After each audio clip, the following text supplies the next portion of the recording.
हम लोग श्रीमद् भागवतम के प्रथम स्कंद के 13वां अध्याय के 6 से 8 श्लोक करने का प्रयास करें। बहुत इजी है, कठिन नहीं समझने में। आप लोगों ने सुना था कि विदुर जी जब लौट के आए तो सब लोग उनकी तरफ बड़े वेग से और बड़े हर्ष के संग गए। कुछ लोगों ने आलिंगन किया, धृतराष्ट्र आदि ने, और कुछ ने उनका अभिवादन किया, कुछ ने प्रणाम किया अपने रिश्ते के अनुसार। अब आगे वर्णन हो रहा है कि किस प्रकार से युधिष्ठिर महाराज ने उनका स्वागत किया। मेरे पीछे बोलिएगा। प्रथम स्कंद का 13वें अध्याय का 6वां श्लोक। मुमुचुः प्रेम वाष्पौघम् मुमुचुः प्रेम बाष्पौघम् विरह विरहोत्कण्ठ्य कातराः विरहोत्कण्ठ्य कातराः राजा तमर्हयाञ्चक्रे राजा तमर्हयाञ्चक्रे कृतासन परिग्रहम् कृतासन परिग्रहम् मुमुचुः प्रेम बाष्पौघम् मुमुचुः प्रेम बाष्पौघम् विरहोत्कण्ठ्य कातराः विरहोत्कण्ठ्य कातराः राजा तमर्हयाञ्चक्रे राजा तमर्हयाञ्चक्रे कृतासन परिग्रहम् कृतासन परिग्रहम्। चिंता तथा लंबे वियोग के कारण वे सब प्रेम विवश होकर रुदन करने लगे। तब राजा युधिष्ठिर ने उनके बैठने के लिए आसन की व्यवस्था की और उनका सत्कार किया। उनका अर्थात विदुर जी का सत्कार किया। अन्वय देखिए। विरहोत्कंठ्या, विरह के कारण उत्कंठा, विरह जनित उत्कंठा से। उत्कंठा समझते हैं अर्थ? आगरनेस, सॉरी आगर नहीं, ईगरनेस मिला दिया। आग्रह, ईगरनेस, उत्साह नहीं, उत्साह आतुरता कह सकते हैं। विरह के कारण उनकी उत्कंठा थी कि कितने समय के बाद हमारे चाचा जी या जो भी संबंध हर कोई व्यक्ति देख रहा है, विदुर जी सभी को प्रिय थे, वो आए थे। इस कारण से विरह के कारण वे उत्कंठित थे और इस कारण से कातर थे। कातर बने हुए उन सब लोगों ने, कातर मतलब विवश, कातरता, कातरता शब्द समझते हैं आप लोग? यथावत समझ लेते हैं कातर, विरह का, विरह कातरा भाव। हाँ, कातर भाव नहीं समझ रहे हैं आप? हिंदी में क्या बताइए, इंग्लिश में क्या लिखा है कातर को? शायद अंग्रेजी में बोलने से समझ में आ जाता है। एंशियस, एग्रीव्ड, हाँ, दुखी कह सकते हैं। लेकिन ये दुख थोड़ा अलग प्रकार का है क्योंकि अब मिले हैं वापस। जैसे आपने कभी देखा हो कि आप बहुत दिन के बाद अपने घर जाओ तो माता, स्पेशली माता जी लोग रोने लग जाते हैं। आप तो दूर नहीं हो, आप वापस आए हैं। तो विरह जनित, भाई विरह तो है नहीं, तो वापस आ गए, लेकिन अब इतने समय के बाद मिले हैं तब भी विरह का था, अनुभव कर ही रहे थे, पहले से विरह का अनुभव कर रहे थे। और अब वह उस उत्कंठा के संग वो कातर हो गए। इंग्लिश में कहा जा रहा है एग्रीव्ड हो गए, दुखी थे। दुखी नहीं कह सकते, I mean it's a strange feeling, how to explain that. बच्चे को बहुत दिन के बाद देख रहे हैं मानो, तो व्यक्ति अब दुखी तो नहीं कहा जा सकता। खुशी, हाँ खुशी है, कुछ कुछ मिक्स्ड फीलिंग है। कातर यहाँ पे बोला मन भर के आना, हाँ जो भी है। अब कातर को हम भाव तो समझना चलेगा, कातर इसी तरह से समझना हो जैसे कातर। हाँ, तो अब ये तो नहीं कह रहे विदुर जी को देख के पीड़ित हो गए हैं, क्या कहा जा सकता है? विरह से उत्कंठित कातरता के कारण प्रेम बाष्प औघम, प्रेम के भावुकता के अश्रुओं को मुमुचु अर्थात बहाया। मतलब उन्होंने, उनकी आंखों से अश्रु आ रहे थे। किन की आंखों से? धृतराष्ट्र, युधिष्ठिर महाराज, जो सब लोग वहां इकट्ठे थे। विदुर जी के प्रति सबका प्रेम था इसलिए। तम यानी, और इसके पश्चात, इसके पश्चात सप्लाई किया जाए, और इसके पश्चात तम अर्थात विदुर जी के कृत आसन, कृत मतलब होता है बनाना, आसन मतलब बैठने का स्थान, तो बैठने का स्थान बनाया गया, इसलिए कह रहे हैं बैठने के स्थान की व्यवस्था करके। परिग्रह का अनुवाद किया गया व्यवस्था करके। राजा अर्ह्याम चक्रे, याधा राजा युधिष्ठिर ने उनका सत्कार किया। अर्ह्याम चक्रे शब्द आया था, तो अब समझना होगा कि उनसे वो मतलब आलिंगन किया, प्रणाम किया, और आंखों से उनके प्रेमाश्रु आए युधिष्ठिर महाराज के और अन्य भक्तों के, और फिर उन्होंने बैठने का स्थान दिया उनको। क्या समझ सकते हैं कि उच्च स्थान दिया होगा, और फिर उनका विधिवत पूजन किया, पूजयामास। पूजयामास शब्द यहाँ पे नहीं, लेकिन ग्रहण करना होगा। अर्याम चक्र मतलब उनकी सत्कार किया। संस्कृत देख लीजिए वापस से। मुमुचुहु प्रेम वाष्पौघम, मुमुचुः मतलब बहाए, क्या बहाए? प्रेम के अश्रु बहाए। प्रेम बाष्पौघम, क्यों बहाए? क्योंकि विरह उत्कंठ कातर आई, बहुत दिन से भूल गए थे, कल भूल गए थे। विरह की उत्कंठा के कारण वह कातर हो गए थे। फिर क्या किया? तो कह रहे हैं राजा तम अर्या चक्रे। राजा, राजा कौन? राजा युधिष्ठिर। युधिष्ठिर ने तम कौन? विदुर जी। क्या किया उनको? अर्हयास चक्रे, उनकी विधिवत पूजा करी। किस प्रकार से करी? तो कह रहे कृतासन परिग्रह। कृतासना अर्थात उनका आसन दिया, उनको आसन पे बिठाया, अच्छे आसन पे बिठाया, अच्छा आसन की व्यवस्था करके बिठाया, फिर पूजा करी। तो समझ में आ गया, सारे प्रश्न का उत्तर हो ही गया। श्रीधरी, विदुर जी युद्ध प्रारंभ होने से पहले ही तीर्थ यात्रा में चले गए थे, और इसकी व्याख्या हम लोग कल किए थे कि दुर्योधन ने उनका अपमान किया था, तो वो चले गए थे। अतः विदुर जी से नहीं मिलने के कारण विरह की व्यथा से, हाँ व्यथा समझ में आ रहा है, कातरता, व्यथा, व्यथित होना से व्याकुल हो गए। व्यथा से व्याकुल वे लोग एक साथ बैठकर प्रेमाश्रु को बहाए। अब एक साथ बैठ के मतलब, अब लैंग्वेज का अनुवाद किस प्रकार से रखा गया, एक साथ बैठे बस सभी लोग एक साथ रोने लगे, ये कहने का। और झुंड बना के रो रहे हैं ये तो नहीं कहा जाएगा, लेकिन झुंड में है सब रो रहे हैं, ऐसा हो जाता है। ऐसा देखिए, हमारा अनुभव है, जैसे आयन प्रभु का शरीर जब छूटा था, तो भक्त सब लोग उनको कीर्तन करते हुए लेके जा रहे थे, लेकिन सब भक्त प्राय सब रो रहे थे।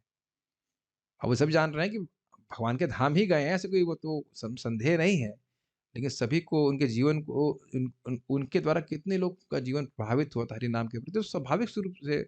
और स्पेशली प्रभुपाद जी के ट्यून गा रहे थे उस टाइम। प्रायः हम देखे हैं कि जब भी किसी को अर्थी पे लेके जाते हैं, प्रायः भक्तों को प्रभुपाद जी के ट्यून गाते हैं। तो इस प्रकार तो हम देखते हैं उसमें सभी की आंखों में आंसू थे इस प्रकार से। तो ये तो दृष्ट है, बहुत बार ऐसा होता है कि भक्त है।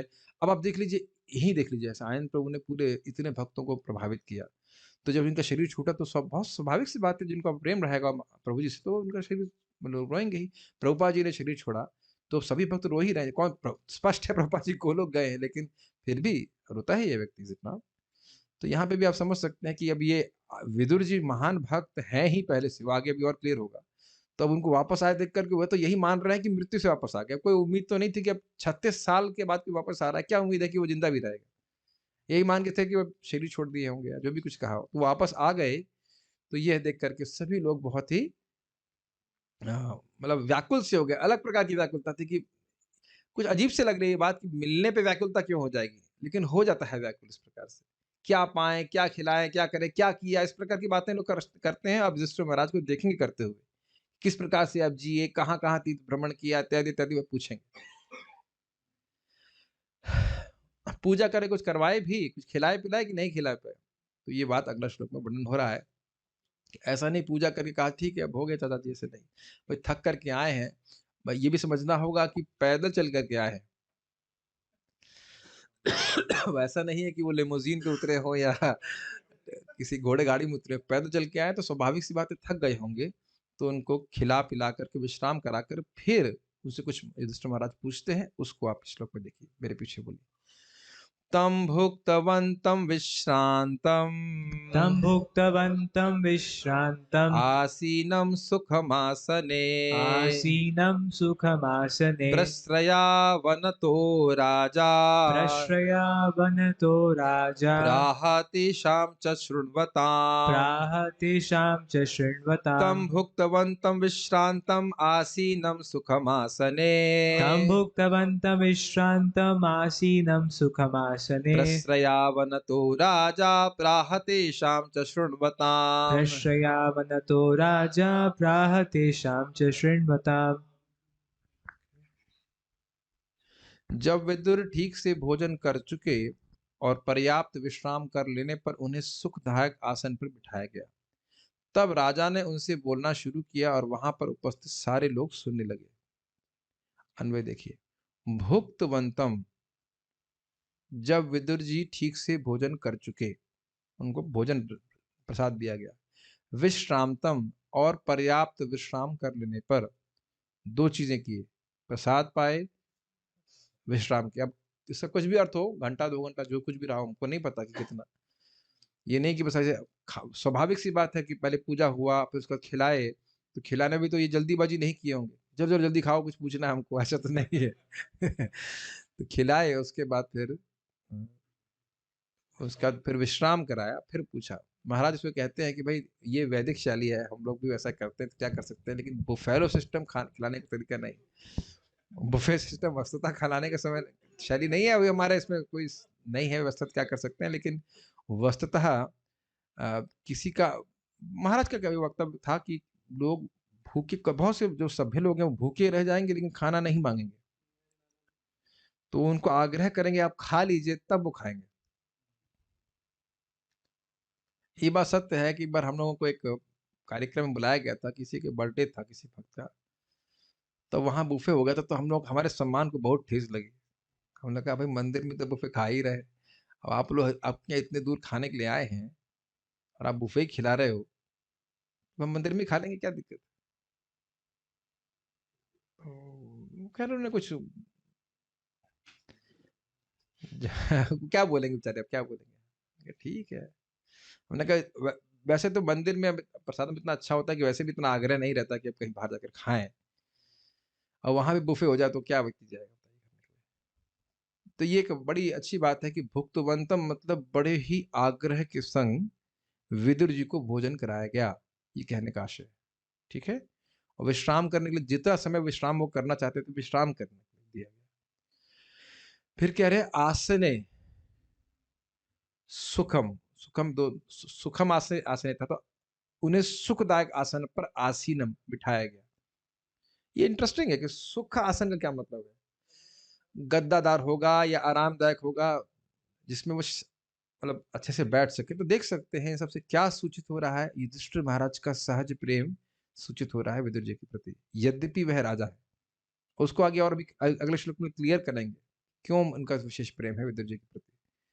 समझ में आ रहा है, सुख आसने, जिस आसन पे सुख मिलता हो ऐसे आसन के ऊपर आसीनम उनको बिठाया गया।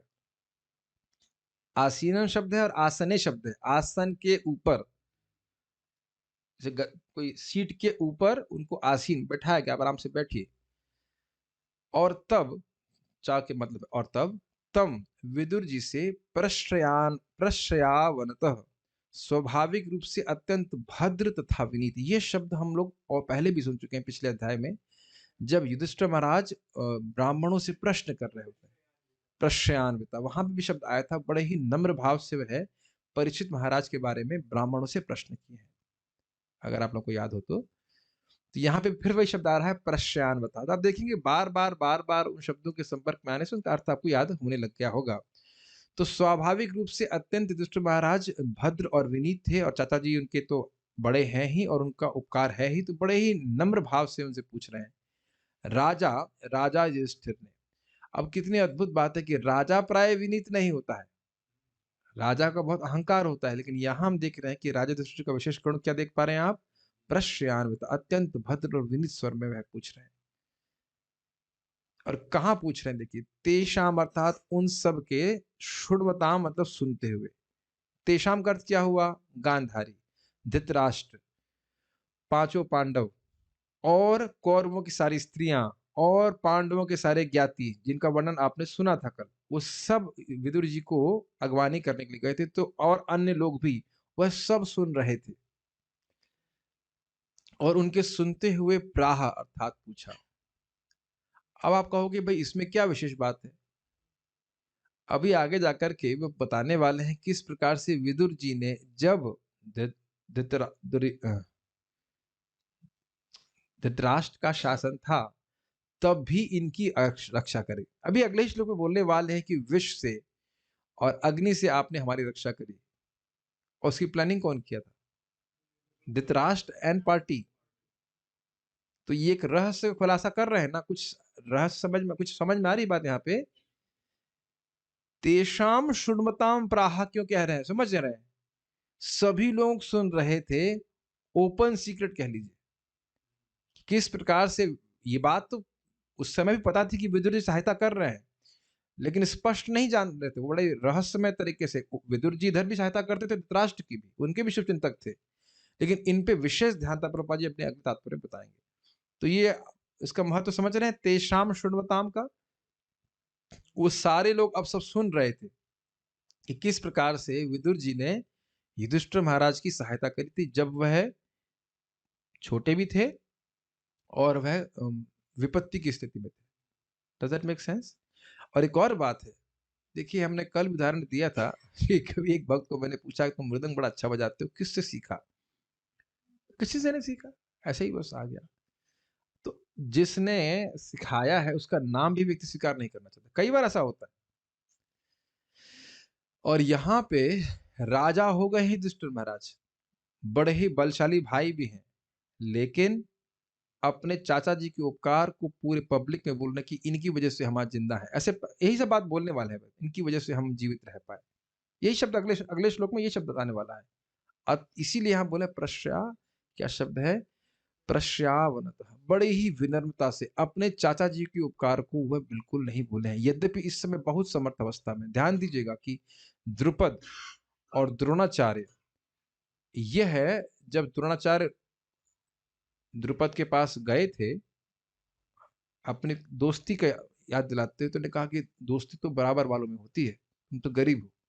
तब देख रहे जिसके पास धन होता है प्राय उसका मद बढ़ जाता है और वह अहंकार से युक्त हो जाता। तो यहाँ पे शब्द क्या है? राजा प्रश्रयावनतः। कितना अद्भुत बात है। प्राय कोई राजा, आप देख लो, प्राय कोई राजा विनीत नहीं होते, मतलब जनरल विनीत हुआ ही करते थे। तो एक विशेष गुण आप युधिष्ठिर महाराज का यहाँ पे देख रहे हैं। ठीक है, अब हम आगे इसके संस्कृत देखिए। तम भुक्तवंतम, तम अर्थात विदुर जी, भुक्तवंतम भोजन करा करके, विश्रांतम विश्राम करा करके, फिर आसीनम सुखम आसीन आसने, जो आसन सुख देने वाला था, सुख प्रदान करने वाला था, उस पे बिठाकर प्रश्यावनतो राजा, विनम्र और भद्र व्यवहार करने वाले, स्वभाव से ही विनम्र और भद्र व्यवहार करने वाले राजा युधिष्ठिर ने प्राहा, उनसे पूछा। कहां पूछा? तेषाम च शृण्वताम, और वो सब लोग सुन रहे थे। वो सब अर्थात गांधारी, धृतराष्ट्र, सब सुन रहे थे बात, ओपनली बात बोली। बड़े सुंदर सुंदर श्लोक विदुर जी की महिमा में भी वो बोले हैं, तो सुनते हैं। आप लोगों को जूम के ऊपर कुछ किरकिराहट तो नहीं आ रही? देख लीजिए, चेक कर लीजिए, यहाँ पे है, क्यों है पता नहीं। एनीवेज, तात्पर्य, राजा युधिष्ठिर अपने पारिवारिक सदस्य तक का स्वागत करने में पटु थे। सभी पारिवारिक सदस्यों ने विदुर का गले मिलते हुए तथा अभिवादन द्वारा सत्कार किया। तत्पश्चात स्नान एवं समुचित भोजन की व्यवस्था की, फिर पर्याप्त विश्राम करने दिया गया। विश्राम के बाद उन्हें बैठने के लिए सुखद आसन प्रदान किया गया। सारी चीजें क्लियर हैं। तब राजा ने परिवार की तथा अन्य विषयों की बातें शुरू की। प्रिय मित्र का यहाँ तक, हाँ अब बहुत सुंदर बात बोल रहे हैं, प्रिय मित्र का यहाँ तक कि शत्रु के भी स्वागत की यही उचित विधि है। शास्त्र कितना अद्भुत है।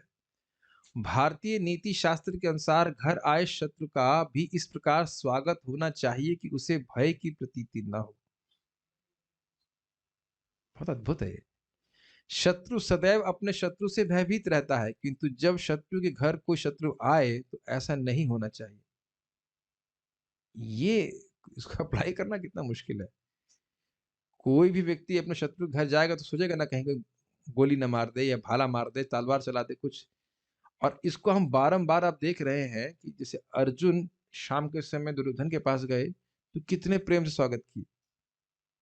आप उस कथा को जानते हैं, हम कथा नहीं बता रहे हो, 5 बाण लेने के लिए गए थे, कितने प्रेम से स्वागत की। कितना अद्भुत धर्म का कंसेप्ट था वहां पे। है शत्रु, लेकिन अगर घर पे आया है तो वो एकदम देवता की तरह से सम्मान किया जाना चाहिए। ये नहीं कि खाने में जहर मिला के खिला दे ऐसे करके। गांव में बता रहे हैं कि अभी भी ऐसा होता है। इसका अर्थ यह हुआ कि घर आए व्यक्ति का कुटुंबी के समान सत्कार होना चाहिए। तो विदुर जैसे कुटुंबी का कहना ही क्या, जो परिवार के सभी सदस्यों के शुभचिंतक थे। बड़ा स्पष्ट है, तात्पर्य को समझाना नहीं। इस प्रकार महाराज युधिष्ठिर अन्य सभी सदस्यों की उपस्थिति में विदुर से बोले। अब ये श्लोक देखते हैं, बड़ा अच्छा श्लोक है। बड़ा सामान्य इंग्लिश में कहा जाए सेंटी श्लोक है वो सेंटिमेंटल श्लोक। युधिष्ठिर महाराज यहाँ पे बहुत ही भावुक होकर के पूछ रहे हैं विदुर जी से। मेरे पीछे बोलिए, युधिष्ठिर उवाच युधिष्ठिरुवाच अपि स्मरथ नो युष्म अपि स्मरथ नो युष्मत् पक्षछाया समेधितान् पक्षछाया समेधितान् विपदगणाविषाज्ञादे विपदगणाविषाज्ञादे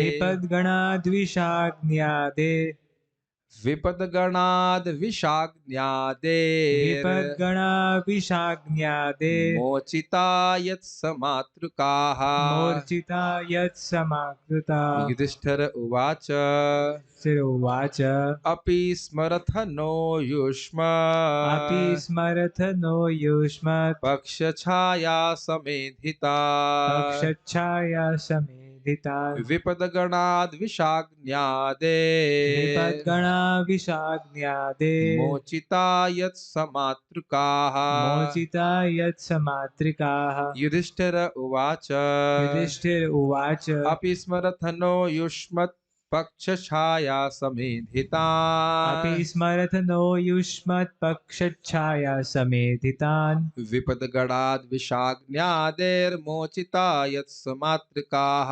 विपद्गणाविषाज्ञादेर्मोचिता यत्समातृकाः। महाराज युधिष्ठिर ने कहा, हे चाचा, क्या आपको याद है कि आपने किस तरह सदा हमारी माता तथा हम सबकी समस्त प्रकार की विपत्तियों से रक्षा की है? आपके पक्षपात ने पक्षियों के पंखों के समान हमें विषपान तथा अग्निदाह से बचाया है। अन्वय देखिए, समातृकाः, अपनी माता के साथ हम लोगों को। प्रभुपाद इस पे बहुत अच्छे से व्याख्या करेंगे तात्पर्य में। ऐसा नहीं है युधिष्ठिर महाराज कह रहे हैं कि आपने केवल हमारी ही रक्षा करी हो, हमारी माता की भी रक्षा करी। कई बार आज जगत में आप देखते हैं कि मान लो पति की मृत्यु हो जाती है तो उनकी पत्नी और उन पत्नी के बच्चों का ध्यान अन्य कोई रिश्तेदार रखते हैं, ऐसा होता है। तो यही बात वो स्मरण कर रहे हैं कि पिता तो नहीं थे, तो आपने हमारी माता की भी रक्षा करी और हमारी भी रक्षा करी, इसलिए कह रहे हैं समातृकाः। स्पष्ट समझ में आ रहा है? स मतलब साथ में, मातृका मतलब माता के साथ आपने हम लोगों की, हम लोगों किससे रक्षा करी? तो बता रहे हैं विषयाज्ञादेः, विष मिश्रित अन्न के भोजन तथा लाक्षागृह की अग्नि रूपी विपद गणात, भयंकर विपत्तियों से। जैसे कहें विष, ये शब्द समझ में आ रहा है हम लोगों को? विषय प्लस अग्न्यादेः, विष से और अग्नि आदि से। तो इससे आदि जोड़ देने का अर्थ है कि और बहुत सारे विपत्तियां भी हैं जिनसे आपने हमारी रक्षा करी। तो ये कैसे रक्षा करी, इसको प्रभुपाद डिटेल में बता रहे हैं, अभी तुम केवल अर्थ समझ रहे हो, इसको पढ़ेंगे तात्पर्य तो वहां समझेंगे। तो विष वाला भोजन तो आप जानते ही हैं कि भीम को खूब विष खिला दिया गया था और बेचारे बेहोश हो गए थे, तो पानी में फेंक दिया था। वो पानी से बहते बहते समुद्र में पाताल लोक की तरफ जाने लगे, तो वहां के सांप उनको देखे, और जब सांप देखे तो कहीं कहाँ से व्यक्ति आया है, तो उसको डसने लगे। तो विष को विष काट देता है, तो खाली बेहोश हुए थे, मरे नहीं थे। तो उन सांपों के विष से इनका जो विष था भीम के शरीर में वह समाप्त हो गया, और उसके कारण से फिर उस सांपों को हटाने लग गए। तो वो बेचारे घबरा गए कि अरे, तो उनकी तो विष से मर ही नहीं रहा है। फिर वो जाकर के पहुंचते हैं उधर पाताल लोक पहुंचते हैं, और वहां पे फिर उनको नागलोक में पहुंचते हैं, और वहां उनके नाना रहते हैं, और उनको खूब कुंड में अमृत अमृत पिलाया जाता है। उसको अमृत तो नहीं पिलाते, लेकिन कुछ कुछ रसायन पिलाते, इससे वो बहुत शक्तिशाली जाते हैं। 2000 हाथी के बल पहले था, और बोला था कि एक कुंड का तुम अगर पियोगे तो तुम्हें 2000 हाथी का बल मिलेगा। तो 4 कुंड रस पी गए थे, 4 कुंड का रस पी गए। तो इस प्रकार से 10,000 हाथी का बल उनका आ गया था। तो इस प्रकार से भगवान ने, अब ये हमको नहीं पता है कि विदुर जी का इसमें क्या रोल था। इतना महाभारत हम नहीं पढ़े, इतना क्या बिल्कुल भी नहीं पढ़े हैं, सुने भी नहीं है, लेकिन कुछ तो कारण रहा होगा उसके पीछे बचाने का। और लाक्षागृह की अग्नि रूपी कथा तो सब जानते ही हैं, उसको जब तात्पर्य पढ़ेंगे तो हम चर्चा करेंगे किस प्रकार से विदुर जी ने सहायता करी थी। तो ऐसे कह रहे हैं विपद गण। विपद गण का अर्थ क्या हुआ?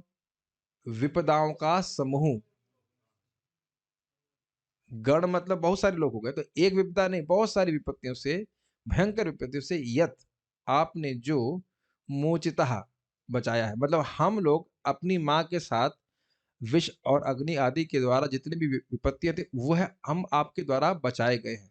हम हम आपके द्वारा बचाए गए हैं। याद है आपको? इस प्रकार से बोल रहे हैं।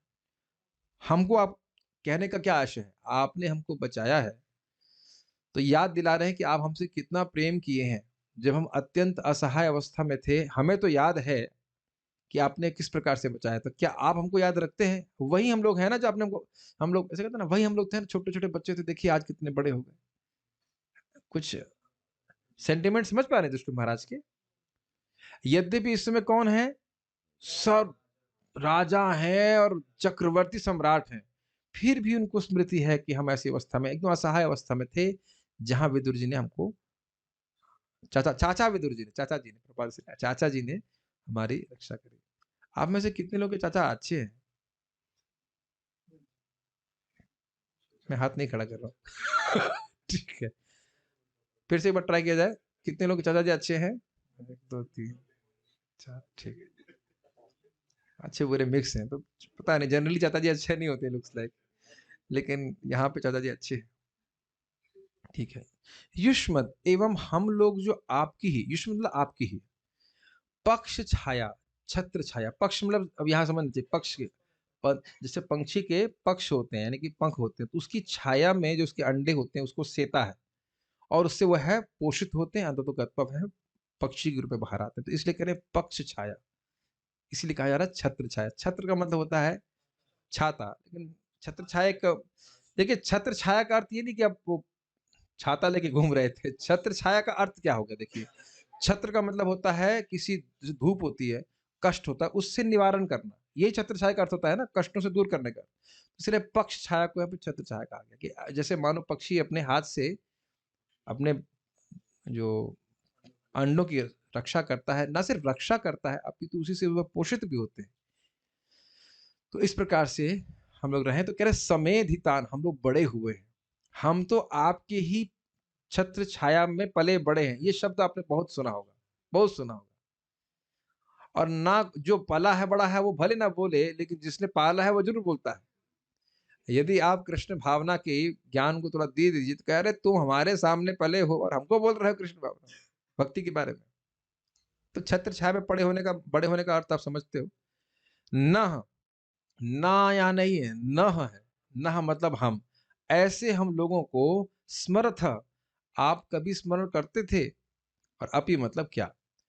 अब ये बड़ा विशेष बात है। ऐसा क्या बोल रहे कि आप हमको स्मरण करते थे? क्या भाई इतना समय बीत गया, 36 साल बीत गए, क्या हम आपको याद नहीं आए? तो आप देख रहे हैं ये भावुकता ही है। आप पहले सुन चुके कि प्रेम के अश्रु भावुकता में प्रकट हो रहे थे। तो युधिष्ठिर महाराज इस प्रकार से पूछ रहे हैं, स्वाभाविक सी बात है कि विदुर जी भूले नहीं हैं। स्वाभाविक सी बात है कि विदुर जी भूले नहीं होंगे। युधिष्ठिर महाराज भी शुद्ध भक्त हैं। लेकिन एक ये मतलब भावुकता में इस प्रकार भाव आता है व्यक्ति को, इस प्रकार की बात बोलता है। आप यहाँ का उनकी जो भावना है कुछ-कुछ समझने का प्रयास कर पा रहे हैं? ये ऑब्वियस है कि विदुर जी स्मरण करते ही होंगे क्योंकि शुद्ध भक्त हैं ये। फिर भी वो कह रहे हैं कि क्या आप हमको स्मरण करते होंगे? स्वाभाविक सी बात है कि जब विदुर जी यहाँ पे थे तो लगातार उनकी चिंता रही थी कि पाँचों पांडवों की रक्षा कैसे कर रहे हैं। अब वो जब चले गए हैं, मतलब एक प्रकार से आप देखें तो युधिष्ठिर महाराज अपने को अनाथ सा अनुभव कर रहे थे। ये हम लोग पहले भी सुन चुके हैं। तो अब वो इसी प्रकार की भावना से कह रहे हैं कि आप हमको स्मरण नहीं किए कभी कि हम कैसे जिएँगे, क्या करेंगे? और देखिए हमेशा फिज़िकल प्रोटेक्शन की बात नहीं होती है। धार्मिक प्रोटेक्शन बहुत बड़ा होता है। हमारे दादाजी हमेशा हम लोग को रोटी नहीं खिलाते थे। मतलब एक मैं परंपरा की बात कर रहा हूँ, लेकिन जो परंपरा में दा पूर्वज होते हैं, वो धर्म की बहुत बड़ी शिक्षा दिया करते थे। जैसे कि विदुर जी दिया करते थे। ऐसा नहीं कि वो रोटी ही खिला रहे हो। मेरी बात समझ पा रहे हैं? अब आजकल तो होता नहीं है, धर्म-वर्म सिखाते नहीं इसलिए समझ ना पा रहे हो शायद, लेकिन सामान्यतः अब अगर अगर नहीं समझ में आ रहा है तो प्रभुपाद जी तो हमारे पूर्वज हैं कि नहीं? धर्म की शिक्षा दी है कि नहीं दी? और बड़े प्रेम से दिए हैं तो शायद तात्पर्य लिख-लिख करके, तभी तो कुछ धर्म समझ में आ रहा है आपको। तो अब विदुर जी पग-पग पे उनको सुरक्षा प्रदान किए, हर तरह से काउंसलिंग हो या उनकी जान तक बचाने का प्रयास किया। किया क्या? जान बचाई भी है। तो कह रहे कि क्या आपने हमको कभी इतने समय तक आप बाहर रहे, क्या आपने हमको कभी स्मरण नहीं किया? तो उत्तर तो बड़ा स्पष्ट है कि किया, लेकिन वो इस प्रकार से प्रश्न कर रहे हैं। ये भावुकता में प्रश्न हो रहा है और बड़ी नम्रता से प्रश्न कर रहे हैं। संस्कृत देखिए, युधिष्ठिर उवाच, युधिष्ठिर महाराज ने कहा, इतना तो हम सब समझ रहे हैं। अपि, अपि का अर्थ यहाँ भी नहीं, अपि का मतलब है क्या। अपि स्मरथ नो युष्मत, क्या आपने हमको स्मरण किया।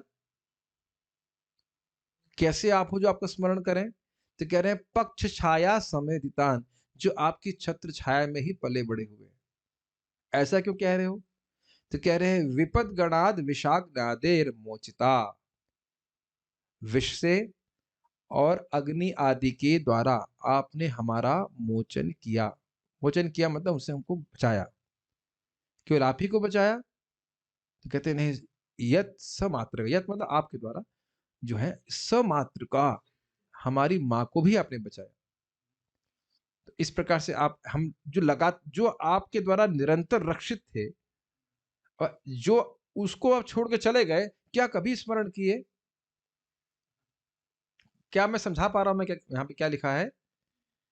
आप देखिए कि इस जगत में जब हम पर कोई पूरी तरह से आश्रित होता है तो उसको छोड़ पाना नेक्स्ट टू इम्पॉसिबल। आदमी सोचता है कि वो हमारे बिना कैसे चलेगा, जब वो हम पर ही आश्रित रहा है, हम पर ही चल रहा है, तो व्यक्ति छोड़ते समय सोचेगा ना कि हम कैसे उसको छोड़ छोड़ पाएंगे। ये तो कठिनाई होती है कि नहीं। जैसे हमारे प्रभु जी बता रहे थे कि, नाम नहीं रखूंगा, लेकिन प्रभु जी बता रहे थे, वो गृहस्थ हैं, कह रहे थे कि देखो कितना भी पत्नी से झगड़ा हो जाए, अगर पत्नी ये पति जाने को उत्सुक हो घर छोड़ करके, पत्नी इतना बोल दे आपके बिना मैं मर जाऊंगी, इतना बोल दे कि बस मैं आपके बिना मर जाऊंगी, तो फिर वो वापस फिर यहीं पे आ जाएंगे, सारा उनका जो है वैराग्य है वो पिघल जाएगा। खुद ही बोल रहे थे, खुद ही बोल रहे, कह रहे बस एक बार पत्नी ने बोल दिया आप चले जाएंगे तो मैं मर जाऊंगी। तो स्वाभाविक रूप से लोग जिन जो उनको आश्रय देते हैं उनके प्रति भावना आ जाती है कि हम चले जाएंगे तो ये कैसे इनकी रक्षा होगी। तो ये तो भाव था ही, विदुर जी इस प्रकार से सोच रहे थे। लेकिन विदुर जी चले गए तो युधिष्ठिर महाराज भी इस प्रकार सोच रहे हैं कि क्या आपको स्मरण है कि हम आप पर कितना आश्रित थे, क्या आपको ऐसा स्मरण रहा, ये बात पूछ रहे हैं। ओके।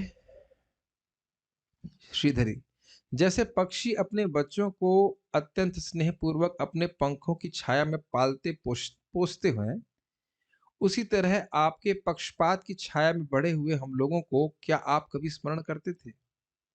यहाँ पक्षपात का थोड़ा और अर्थ लीजिएगा। पक्षपात का जो जो अर्थ आप समझते हो उस तरह से लीजिए।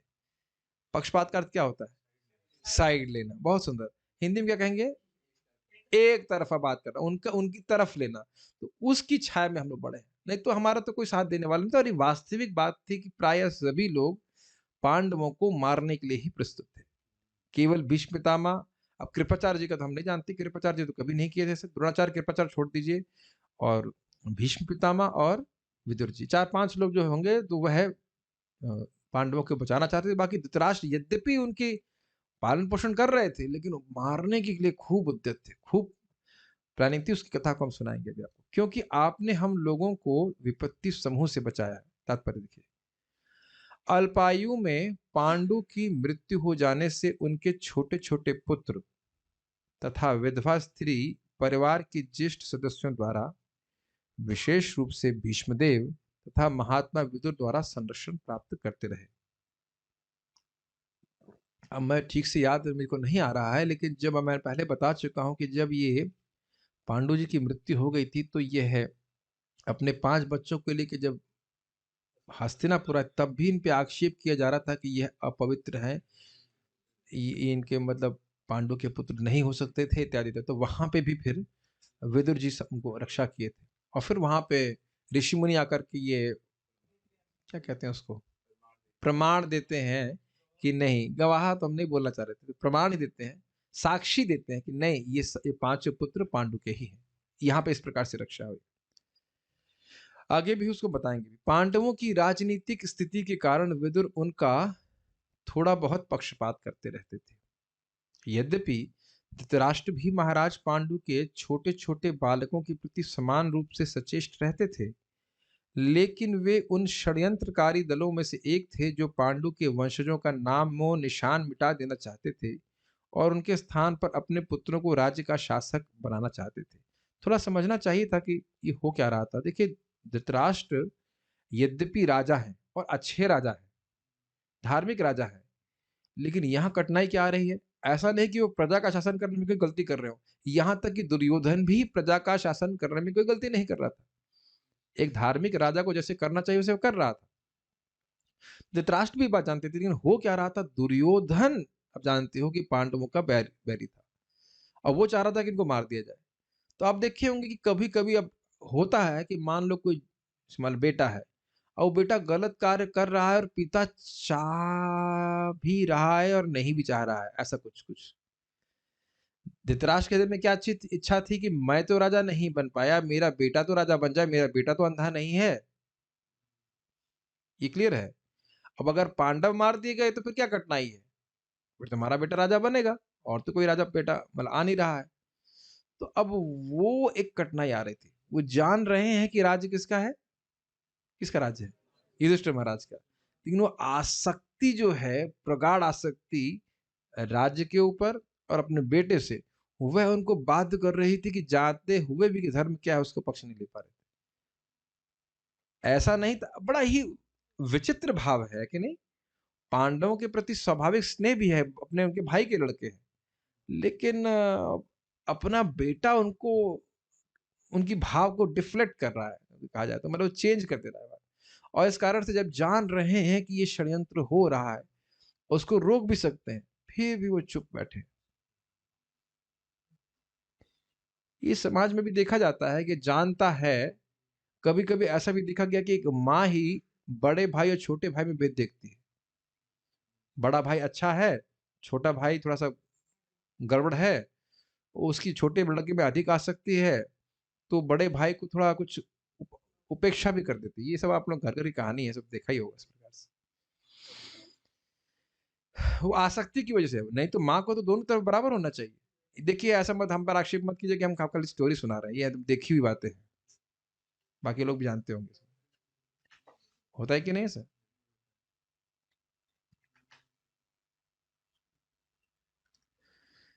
तो ये सब बात था। महाराज विदुर अब महाराज विदुर क्या देख रहे हैं कि भाई देखो, एक तो बच्चे ऐसे ही छोटे हैं, पिता है नहीं। अब अगर और राजा ही षड्यंत्र कर रहा है मारने के लिए, तो अब अगर इनकी रक्षा नहीं हम करेंगे तो कौन रक्षा करेगा? और इनके गुणों को तो जानते ही थे विदुर जी, और यह भी जान रहे हैं कि यही बच्चा युधिष्ठिर जो है यही आगे जाके राजा बनेगा। ये सारी बातें धर्म के अनुसार जानते थे कि नहीं, तो स्वाभाविक रूप से इनके प्रति प्रेम था। महाराज विदुर धृतराष्ट्र था उनके दल के इस षड्यंत्र को समझते थे। अतएव अपने बड़े भाई धृतराष्ट्र की आज्ञाकारी सेवक होते हुए भी उन्हें उनकी यह राजकीय महत्वाकांक्षा जो अपनों पुत्रों के निमित्त ही पसंद नहीं थी। ये समझ में आ गया पॉइंट? देखिए, वह राज्य के प्रति समर्पित है। कौन? विदुर जी। और अपने बड़े भाई के प्रति भी समर्पित है। यह अध्याय इसी को है, दिखा रहा है कि कैसे वो अपने भाई से प्रेम करते थे। और वस्तुतः बात ये थी कि भाई के प्रेम के कारण ही वो छोड़ नहीं पा रहे थे। जब एक तरह से लात पड़ी तब वो छोड़ दिए। एक प्रकार से, मतलब लात नहीं कहना चाहिए, लेकिन एक कठोर कुठारा घात हुआ, इसकी वजह से छोड़ दिए। विदुर जी बहुत प्रेम करते थे धृतराष्ट्र को, बहुत प्रेम करते थे। सच भाई हैं और उनका राज्य के प्रति भी बहुत समर्पण था। लेकिन अब ये जो इनकी महत्वाकांक्षा है धृतराष्ट्र की, भाई इतना महत्वाकांक्षा कि अपने भाई के ही पुत्रों को मरवा कर राज हड़प लो, यह उनको पसंद नहीं आ रहा। तो उनको दोनों चीज को बैलेंस करना है। आप मेरी बात समझ पा रहे हैं? विदुर जी को राज्य के प्रति समर्पण है, धोखा नहीं करना चाह रहे हैं राज्य से, ना वो धृतराष्ट्र से धोखा करना चाहते हैं। लेकिन ये जो उनका आचरण था, ये गलत उनको लगा। उनको क्या लगता? गलत था ही आचरण। और आप जान रहे हो कि ये जब राज्य के अवतार हैं तो उन्हें तो पता ही है कि सही क्या है, गलत क्या है। ओके, बुद्धि में आप कल्पना नहीं कर सकते विदुर जी कितने तेज होंगे। कई बार धृतराष्ट्र उससे बोलता कि सुनाओ, तो कहता आप सुनते तो है नहीं, नीति का उपदेश सुनाओ, तो कहते ठीक है मैं सुनता नहीं हूँ लेकिन सुनने में अच्छा लगता है। भले ही मैं पालन नहीं करूं, लेकिन सुनने में अच्छा लगता है कि हाँ ये नीति होनी चाहिए। ठीक, स्टैंडर्ड बताओ जी क्या करें, हम भले स्टैंडर्ड पालन ना करें, अतएव वे पांडवों एवं उनकी विधवा माता की सुरक्षा के प्रति अत्यधिक सावधान रहते थे। इस प्रकार कह सकते हैं कि वे पांडवों के पक्षपाती थे और उन्हें धृतराष्ट्र के पुत्रों से अधिक चाहते थे। यद्यपि सामान्य दृष्टि से वे दोनों ही उन्हें प्रिय थे। ये समझ में आ रहा है, दोनों कौरव भी प्रिय थे और पांडव भी प्रिय थे। और ये महाभारत में लिखा है कि जब दुर्योधन का जन्म हुआ तो कह रहे इसको तुम त्याग दो, बस एक लड़के को त्याग दो, पूरा वंश बच जाएगा। तो ऐसा नहीं चाह रहे थे कि वह जो 100 लड़के हैं वो मारे जाएं, ऐसा नहीं चाह रहे थे, वो नवंश का नाश चाह रहे थे। तो वो जब पैदा हुआ दुर्योधन, उसी टाइम बोल दिया कि इसको तुम रिजेक्ट कर दो। दुर्योधन धृतराष्ट्र नहीं कर पाए। एक दुर्योधन के नाते पूरा वंश नष्ट हो गया। वे अपने भतीजों के दोनों दलों के प्रति इस तरह समान वत्सल थे, फिर भी अपने चचेरे भाइयों के प्रति षड्यंत्र करने की नीति के लिए वे दुर्योधन को सदैव प्रताड़ित करते रहते थे। चचेरे भाई कौन थे दुर्योधन के? पांडव। मतलब जस्ट खाली आप लोग पूछ रहा हूँ कि संबंध याद है कि नहीं, पांडु चाचा हुए कि नहीं, इसलिए बोल रहे। वे अपने अग्रज की आलोचना अपने पुत्रों को बढ़ावा देने की नीति के लिए करते रहते, किंतु साथ ही पांडवों को विशेष संरक्षण प्रदान करने के प्रति सदैव सतर्क रहते। ये लाइन समझ लीजिए। अग्रज अर्थात धृतराष्ट्र की आलोचना करते कि तुम अपने पुत्र यानी दुर्योधन पार्टी को क्यों इतना समर्थन करते हो, और डांट लगाते हो उनको, और साथ साथ इधर पांडवों की रक्षा करते। हम खाली समझा रहे हैं, लिखा क्या है बात बड़ा स्पष्ट। राजमहल के भीतर विदुर के ये सारे कार्यकलाप उन्हें पांडवों का पक्षपाती घोषित करने वाले थे। इसीलिए दुर्योधन बहुत जलता था, बहुत गुस्सा करता था। और आप देख भी रहे हैं, अभी अब कुछ कथा आएगी सामने कि किस प्रकार से उसका एकदम सुपर प्लान ध्वस्त कर दिया था विदुर जी ने। महाराज युधिष्ठिर ने विदुर के घर से दीर्घकालीन तीर्थाटन के लिए जाने के पूर्व के विगत इतिहास का उल्लेख किया है। मतलब जब तीर्थ भ्रमण के पहले गए थे, उससे पहले क्या हो रहा था, किस प्रकार से वे रक्षा कर रहे थे पांडवों की, ये बात याद दिला रहे हैं। क्या कहते हैं, नॉस्टैल्जिया कहते हैं, क्या कहते हैं इसको, पुरानी बातें याद आना। वो पुराने दिन कैसे थे, आप हमसे आप लोग मिलते हो कभी, मौसी से मिलते होंगे अपनी, मौसी मौसी मौसी आप लोग याद ना रखते हो, लेकिन मौसी जरूर जरूर याद रखते होंगी, बेटा तुम तो हमारी गोद में खेलते थे, ये वो है कि नहीं, इस तरह से कुछ कुछ। महाराज युधिष्ठिर ने उन्हें याद दिलाया कि वे कुरुक्षेत्र युद्ध जैसी घोर पारिवारिक दुर्घटना के बाद भी अपने बड़े हो चुके भतीजों के प्रति कितने दयालु तथा पक्षपाती बने रहे। स्पष्ट है, कुरुक्षेत्र युद्ध के पूर्व धृतराष्ट्र की नीति यह थी कि वे अपने भतीजों का सफाया शांतिपूर्ण ढंग से कर दे। हाँ, अब थोड़ा कथा आएगी। अतएव उसने पूर्वजों को आज्ञा दी कि वह वारणावर्त में एक महल निर्मित करे, और जब वह महल बनकर तैयार हो गया, धृतराष्ट्र ने इच्छा व्यक्त की कि उसके भाई का परिवार वहां कुछ काल तक रहे। थोड़ा समझिए इस बात को। देखिए, पहली बात क्या कि यह पूरे विश्व में विदित था कि राज्य युधिष्ठिर महाराज का एकदम से खत्म कर देते तो भीष्म भीष्म ही अगेंस्ट चले जाते। भीष्म का सामना कौन करेगा? ये सारा समझना चाहिए कि भाई आप कहोगे ना कि राजा मरवा दो, खत्म। राजा नहीं है वो, एक तरह से क्या कहते हैं उसको, मतलब अपॉइंटेड राजा है भाई, जब तक युधिष्ठिर महाराज बड़े नहीं होते हैं तब तक। सो क्या कहा जाएगा उसको, इंग्लिश में कुछ कहते हैं, एक्टिंग तो है लेकिन कुछ और कुछ शब्द आता है, याद नहीं आ रहा मेरे को, एडहॉक राजा कह लीजिए, जो भी है। तो राजा तो युधिष्ठिर महाराज ही थे। तो यहाँ पे इसीलिए कह रहे हैं कि शांतिपूर्ण ढंग से कर दे, मतलब क्या कहा जाएगा, इरेज कर दे उनको, सफाया कर दे, लेकिन यह मालूम ना चले, यह नहीं प्रतीति हो कि हमने मरवाया है। ये आजकल पॉलिटिक्स में बहुत चलता है कि नहीं, किसी को क्या कहते हैं, सुपारी दे देते हैं ना, क्या करते हैं, चुपचाप मार दे उसको, और मालूम ना चले कि उसने किसने मारा है।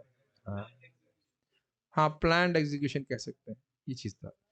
तो ने बोला क्या, मैंने बोला कि देखो भाई युधिष्ठिर, हमारे 100 बच्चे हैं, आप लोग 5 लोग हैं, और यहाँ थोड़ा सा कंजेशन हो रहा है, तो आप लोग थोड़ा वहां जाकर रहेंगे तो थोड़ा अच्छे से आप लोग खुले खुले में रह लेंगे, ऐसे करके। तो ये बात थी, और ये विदुर जी जानते थे क्या कहना चाहते हैं। तो आप जानते हो लाक्षाग्रह मतलब सब कुछ लाख से बनाया गया, तो बस आप उसमें चिंगारी दीजिए और सब जल जाएगा। उस पर भी घी घी से मतलब सान सान करके लाक्ष उस पर लगाया गया था, उसके ऊपर घी पोता गया था। मुझे तो ये समझ में नहीं आ रहा है कि जो पांडव लोग गए होंगे, तो सोए कैसे होंगे उसमें? घी की महक तो बहुत घी की महक केवल खिचड़ी में अच्छी लगती है। आप दीवार अपने शरीर पे पोत लीजिए तो कोई पास भी नहीं आना चाहेगा। ये दीवार पे पोत दिया जाए तो बड़ा अजीब-सा लगेगा। अब पता नहीं कैसे सोए होंगे, और नहीं ऐसे भी इतना, मैं जब भी पहली बार सुना तब भी मैं सोचा था भाई घी का बना हुआ इतना कैसे सोते होंगे? और उसमें भी मैंने सुना है मूंज-वूंज जो होता है ना, एकदम ज्वलनशील घास थी, वो सब चिपकाई गई थी। हाँ, दीवार के भी बता रहे हैं बीच में मूंज लगा दी कि मतलब बस जला दिया तो भड़-भड़-भड़ करके तुरंत जल जाए, सब समाप्त हो जाए, ये प्लानिंग थी। खैर जो भी रहा हो, इसको थोड़ा समझने का प्रयास कीजिएगा। ये मत सोचिए कि हमारी बुद्धि युधिष्ठिर महाराज से तेज चलती है। जब बोला गया कि वहाँ भेजा जा रहा है लाक्षागृह इत्यादि में, तो ऐसा मत सोचिए कि युधिष्ठिर महाराज समझ नहीं रहे सब कुछ। लेकिन आप कहेंगे फिर आज्ञा पालन क्यों कर रहे थे? तो महाराज समझा रहे थे कि 2 बात, एक तो आज्ञाकारी थे और दूसरा भगवान पे भरोसा था। ये मत सोचिएगा कि युधिष्ठिर महाराज मूर्ख हैं, एकदम नहीं सोचिएगा। बहुत उनकी, वो भी धर्मराज हैं, बहुत बुद्धि चलती है। समझ में आ रहा है कि यहाँ पे क्यों भेज रहे हैं, 100 लड़के रह सकते हैं, 5 नहीं रह सकते। और तब तो शादी भी नहीं हुई थी। शादी के बाद मान सकते हैं कि भाई बँटवारा हो जाता है, चीज़ जहाँ पड़ जाती है। लेकिन तो अवश्यंभावी है, लेकिन अभी तो शादी नहीं हुई थी उनकी। 5 ही थे और माता कुंती थी। सब समझ रहे थे। जब सारे पांडव राजकुल के अन्य सदस्यों की उपस्थिति में वहां जा रहे थे, तो विदुर ने अत्यंत चालाकी से पांडवों को धृतराष्ट्र की भावी योजना की जानकारी दे दी। इसका विशेष वर्णन महाभारत आदि पर्व 114 में हुआ है।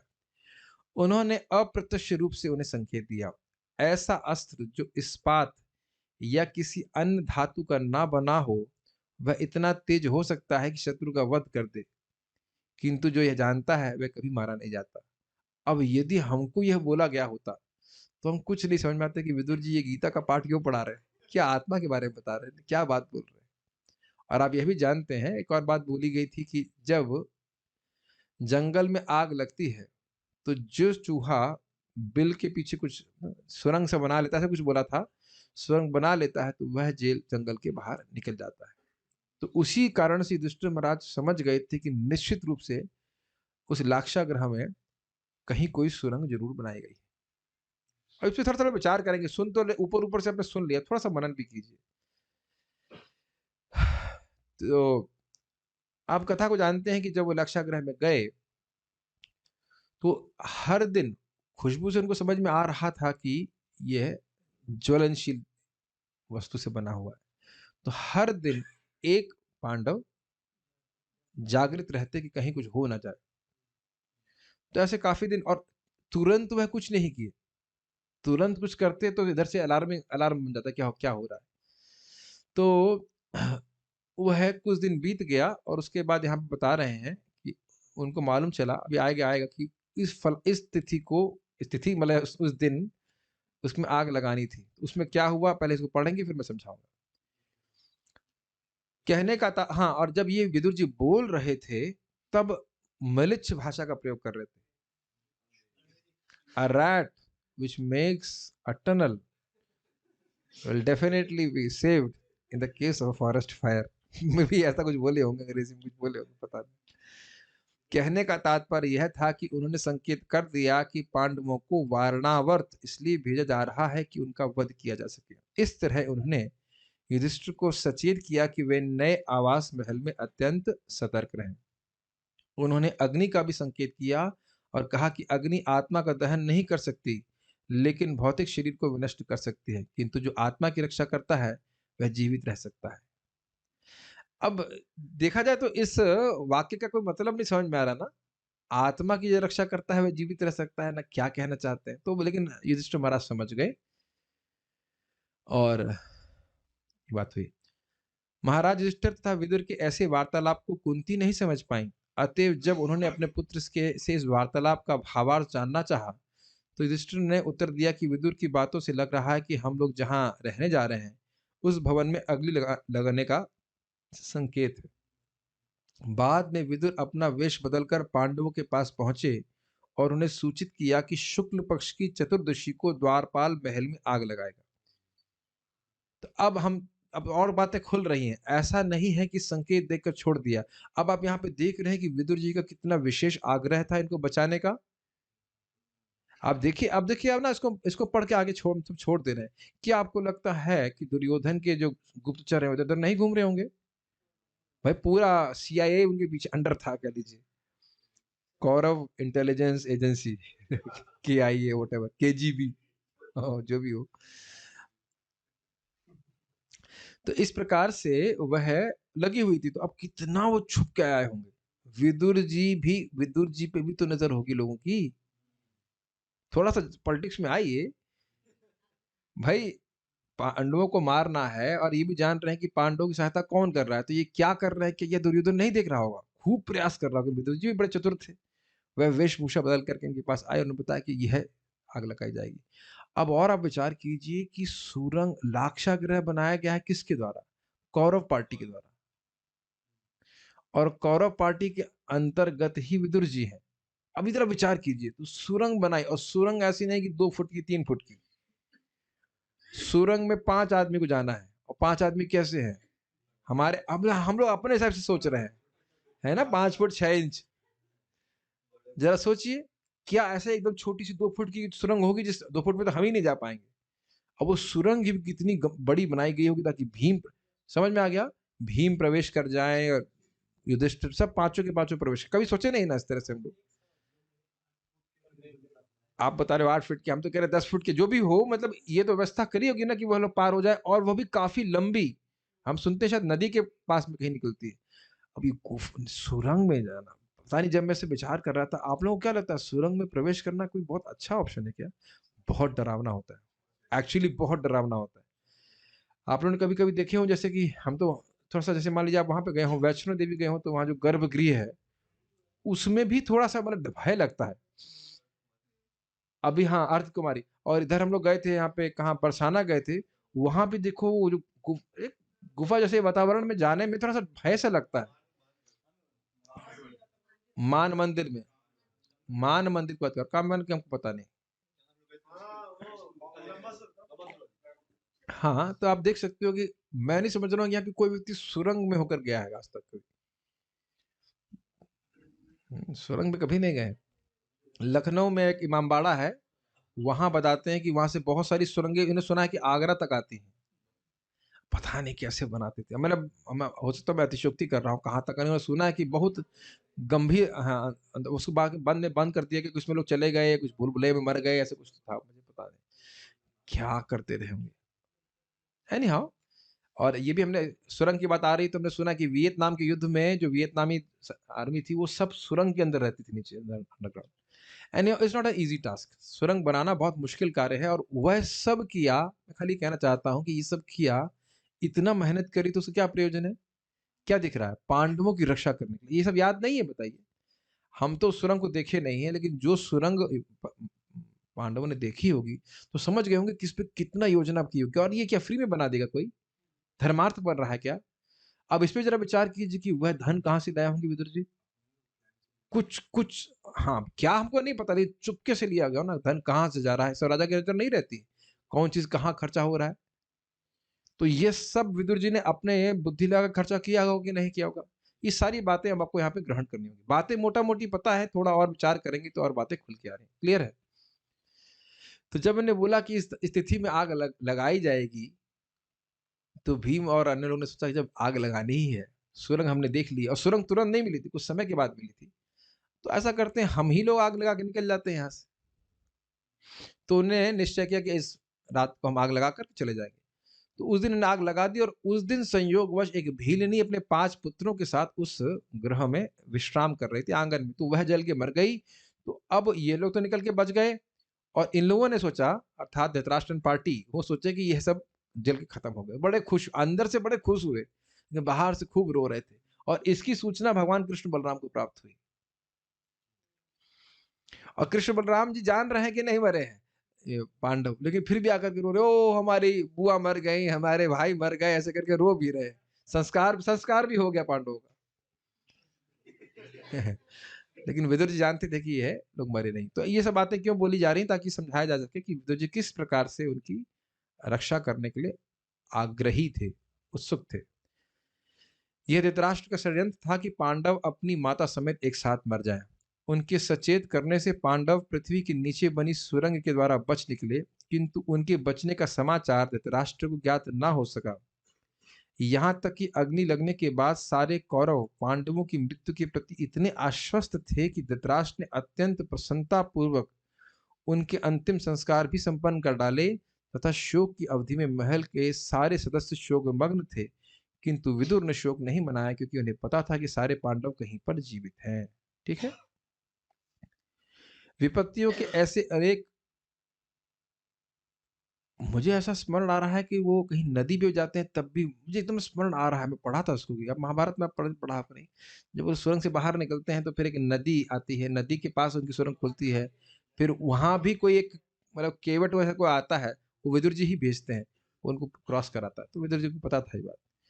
विपत्तियों के ऐसे अनेक उदाहरण दिए जा सकते हैं और उन सबों में विदुर ने एक और जहां पांडवों का को संरक्षण प्रदान किया, तो दूसरी ओर वे अपने भाई धृतराष्ट्र को ऐसी षड्यंत्रकारी नीतियों से रोकते रहे।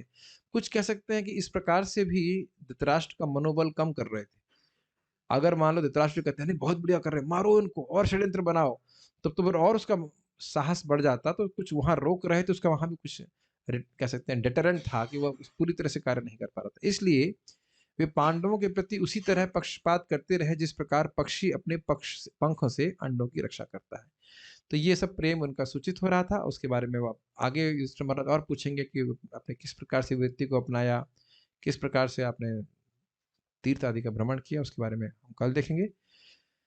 श्रीमद् भागवतम की जय, शील प्रभुपाद की जय, ताई गौर प्रेमानंदे।